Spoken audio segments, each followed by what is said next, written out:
As you watch the news about Syria, I want you to remember something very important. Israel started bombing Syria literally hours after Assad fell. It hadn't even been 12 hours that they started bombing Syria. The prisons weren't even empty. Syrians were picking babies out of Sednaya prison. They were digging through the labyrinth trying to get people out from underground so they didn't suffocate. That is when Israel started bombing Syria. There wasn't even a centralized command. There wasn't even a power structure. There was nothing. It was merely hours. They weren't even on their own 2 feet. That is when Israel started striking Syria's infrastructure. So this whole cock and bull narrative that's been cooked up since, that's been manufactured by Israel. Do you know what Israel's been doing in Sweden? They've been funding a drug cartel that happens to be made up of Druze, but a very unpopular drug cartel that's causing problems for the rest of Druze in Syria who are trying to integrate into a very fragile country coming out of 54 years of Ba'athism. Israel started funding that militia, and that militia started committing atrocities. And two things can be true at once. That militia being funded by Israel is a vile militia responsible for human rights abuses, and al-Sharaa has done essentially nothing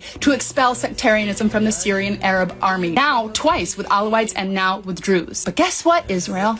You're not the fucking mayor of the Middle East. Syria should be supported by the international community to hold human rights abusers within the Syrian government accountable.